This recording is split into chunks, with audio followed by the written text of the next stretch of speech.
What's up, guys? This is BOTCG here, back with another deck profile, and I am finally posting my DRAJEWELED list.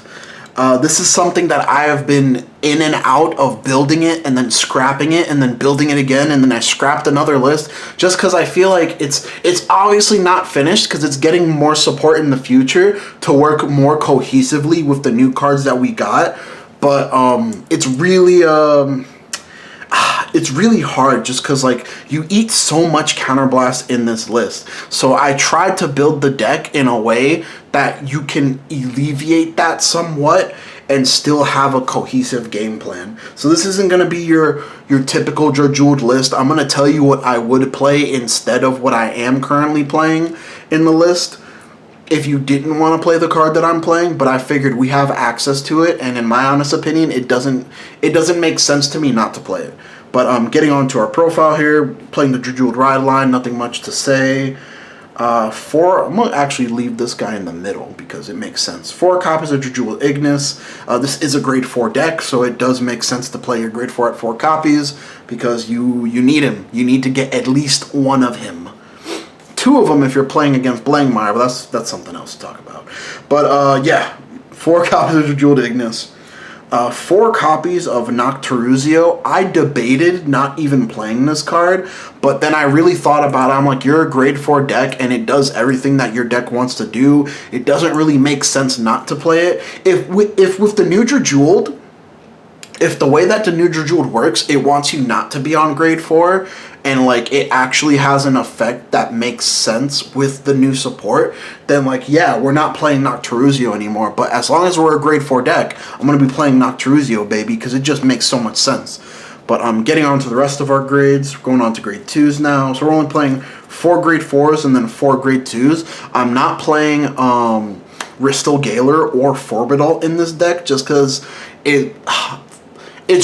like, I'm very confined on space, and I'm being very mindful of my grades at the same time. That there's certain cards that I do want to add more copies of, but I don't want more of that grade, which is really weird. But moving on to our grade 2s. Playing 4 copies of Lithosarg. He's basically the new Rokurgor. I'm actually choosing to play him over Rokurgor. Originally, I was playing both, but it just felt it's a better version of it, so it felt like it was right to just cut him out of the... The deck felt stable enough to whereas I can cut it out of the deck completely and not care too much about it.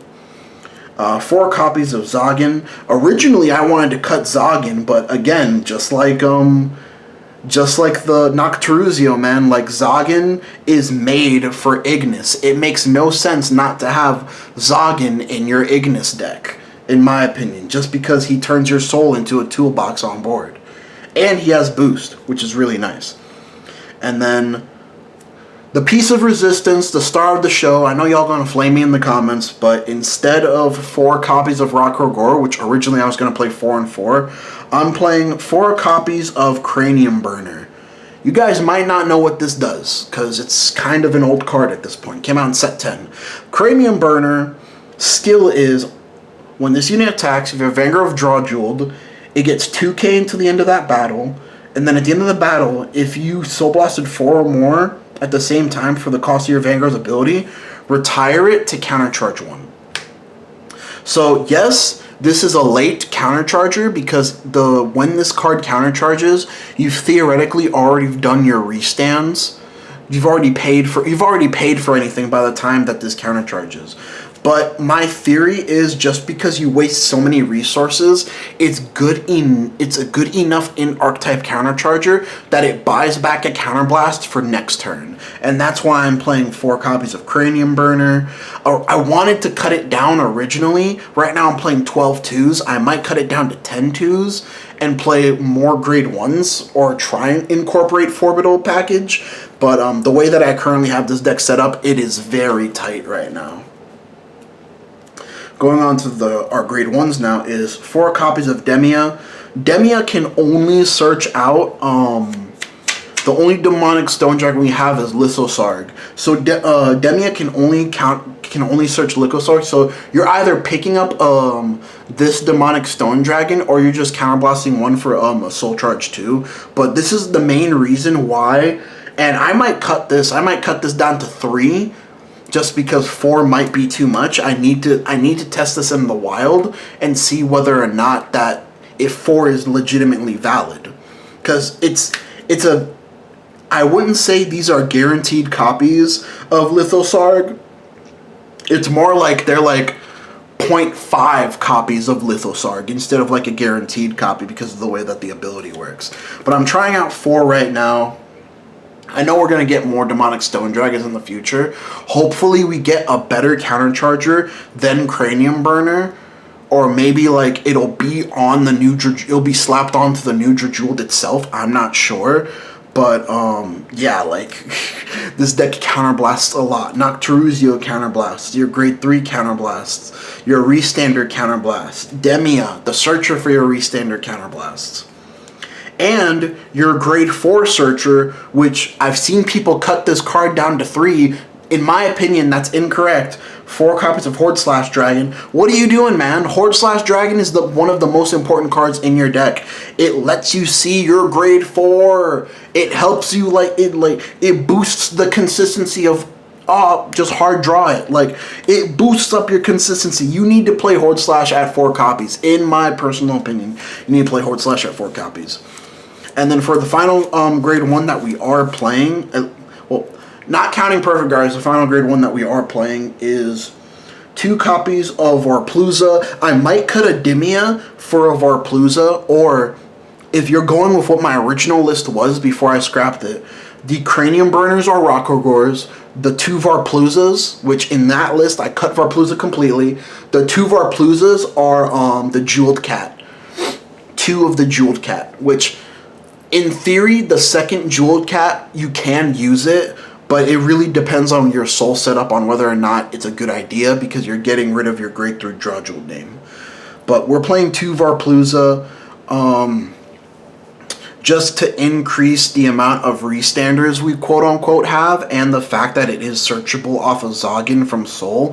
So once we have 1 in rotation, we wouldn't theoretically need more than 1. That's the current theory I'm going on for playing 2. 2 might be too little. I might have to cut a Demia to bump it up to 3.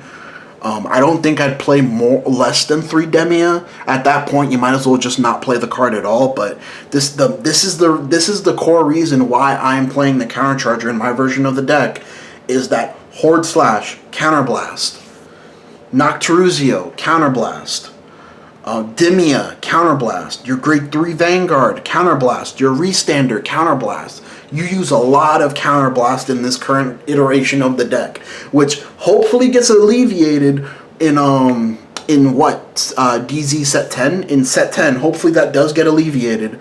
But let's go on to the rest of the deck. 3 DPGs and then 1 of the Elementaria for grade 4 decks.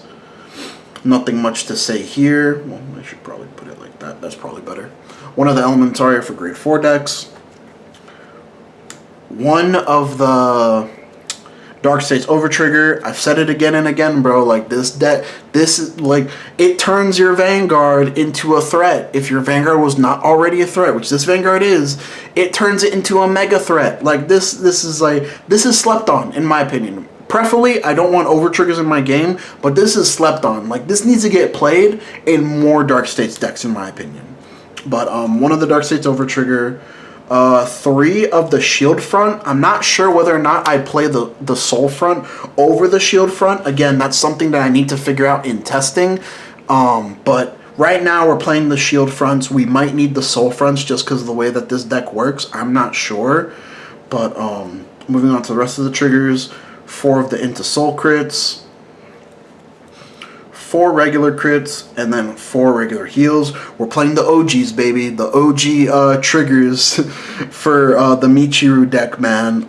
Feels good. It feels good that this deck got supported and is getting more support in the future. I honestly can't wait to take this at locals. I am honestly a little bit on a Blankmeyer kick right now because I've tweaked the deck to a place that I really like. I just haven't had a chance to play it all that much, which is kind of unfortunate just because the way that my scheduling has and the fact that the last 2 times I went to locals, it kind of just didn't fire. Or, well, that's a lie. Last week fired, this week didn't fire, but the week before that also didn't fire. So that's just kind of unfortunate, but, you know, it is what it is. I'm trying really hard to rebuild that community. But anyways, guys, that's enough yapping. Don't forget to like, comment, subscribe. See y'all in the next one.